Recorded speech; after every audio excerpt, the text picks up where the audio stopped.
Do you want me to introduce myself? We start now. The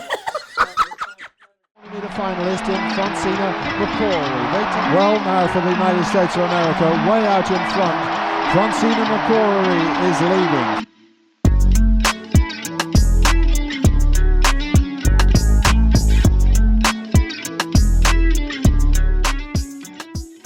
As a Hampton native, what did it mean to you to attend and compete at HBCUs? It meant a lot to me. It actually shaped my whole career. People were surprised at first that I decided to stay home to go to school, but I'm glad that I did. Hampton was just such a family-oriented space for me, and I got to stay home because I was right down the street from my mom, which I loved. So it was a great experience. What was it like racing in the MEAC, especially knowing you were representing your own community? It was awesome. You know, I really feel like the MEAC prepared me for my international competitions as well. It was nice to get together as a team. It was nice to run against people and compete against people that looked like me, and we were all rooting for each other. So it was such a great experience. I really enjoyed it. I miss it a lot. From your own experience, how would you say the program was at Hampton? It was awesome. It was awesome. Very no nonsense. I'm sure you guys know Maurice Pierce. He's still the head coach there. But he pushed us to be our best. You know, even days that we wanted to give up, that wasn't an option. And I'm happy that we had him to push us to the best of our ability. Do you feel like the structure of the program kept you in a good mindset going into the Olympics as well? Absolutely, absolutely. I was a pretty good athlete on the team, but my coach, that didn't matter. You know, he made me fall in line with everybody else. So, and I think that taught me just teamwork. For when I went to the Olympics, I ran the 4x4 100-meter dash, and the 4x4 100-meter relay, I'm sorry. And it just instilled teamwork in me. Like, there's no I in team. So I think that transition shaped me a lot. What was it like in the Olympics that reminded you of like your time and journey at Hampton? Well, I would say the family-oriented aspect too. Like a lot of the girls that I won the Olympic gold medal with, they were like family.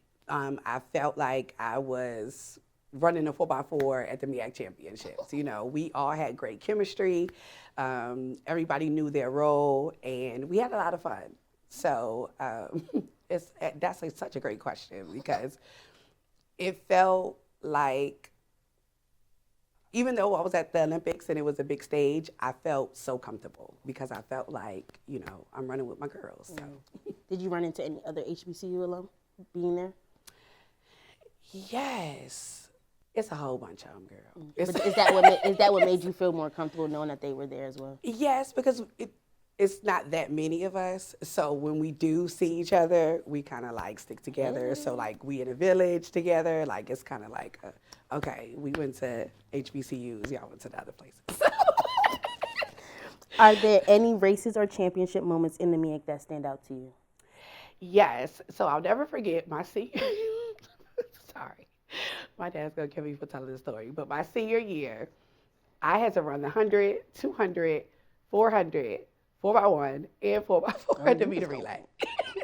So, and it's so funny because Coach Pierce made us, I don't know why we weren't counting the points, but he made it seem like we were losing. I don't know why we would, like, because we were grown, like, we could have did the math, but we were so scared. So, like, we got to the 4x4, and we was, like, running our hearts out. And then, I don't remember what the exact score was, but we were, like, 20 points ahead. So, we were so mad.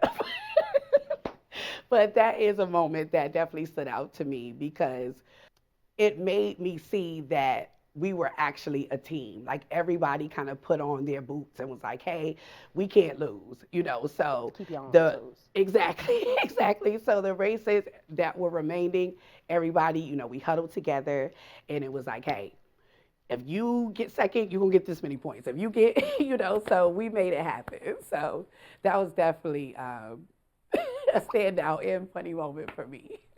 Do you feel like the culture and the support system at HBCUs helped you shape you both as an athlete and a person? Absolutely. Our professors, you know,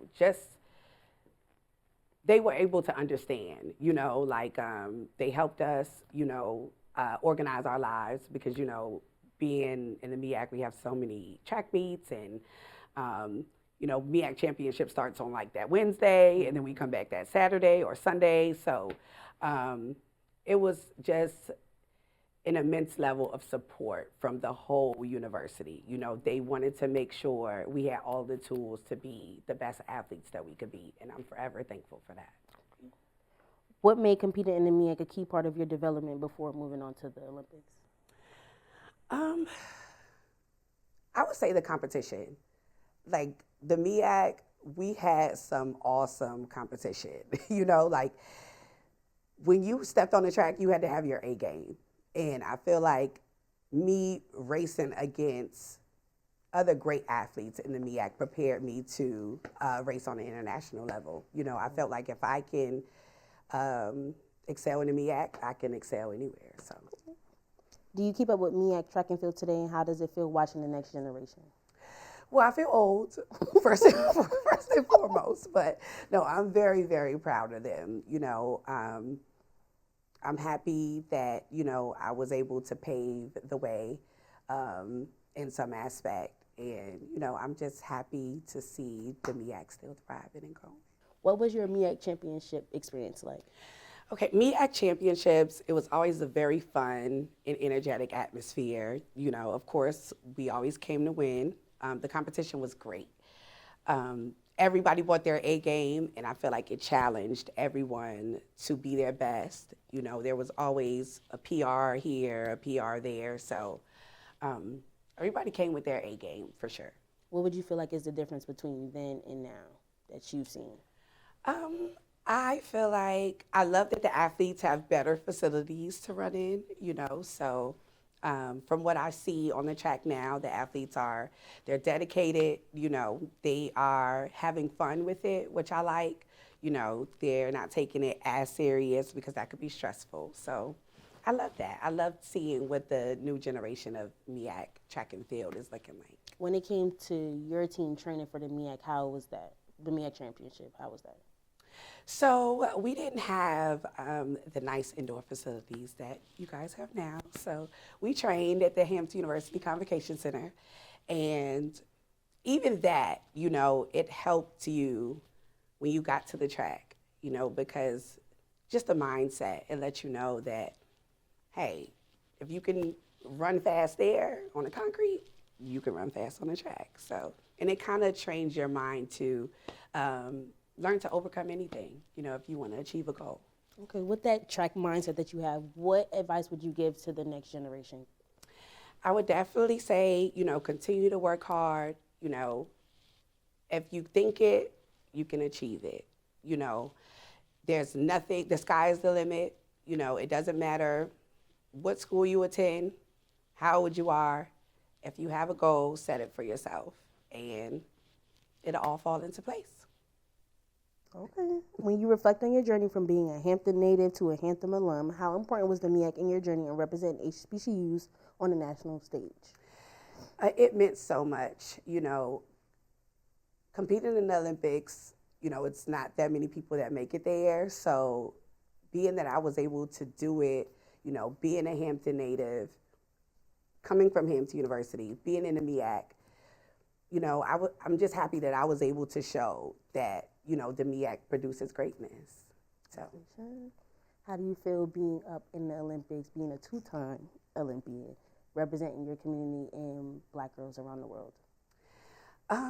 It's a very humbling feeling, growing up as a little girl, I feel like I'm living the life that, I only dreamed of, but it was amazing. The support was amazing when I first qualified for the 2012 Olympics.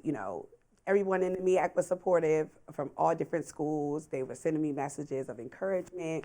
Hampton University, of course, was supportive. So it was nice. It was nice. I remember opening my DMs and, seeing athletes that I competed with in the MEAC. Oh. And they were like, good luck, we're watching. So it made me realize the impact that not only that I may have on other people, but that the MEAC had on me, because, you make lifelong friends. And, you know, even after I graduated, you know, they were still in all support. So.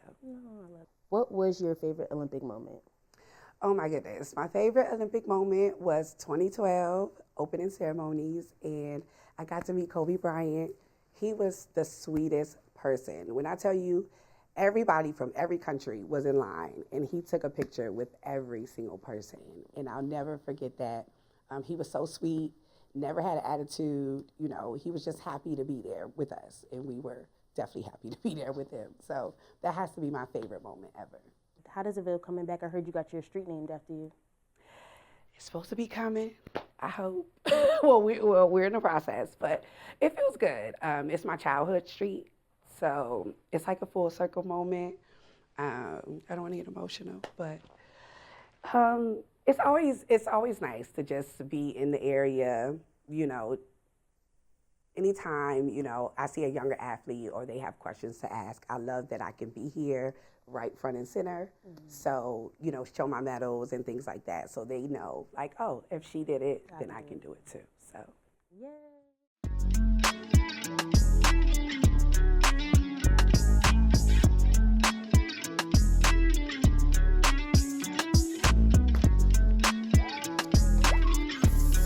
It's a wrap, y'all.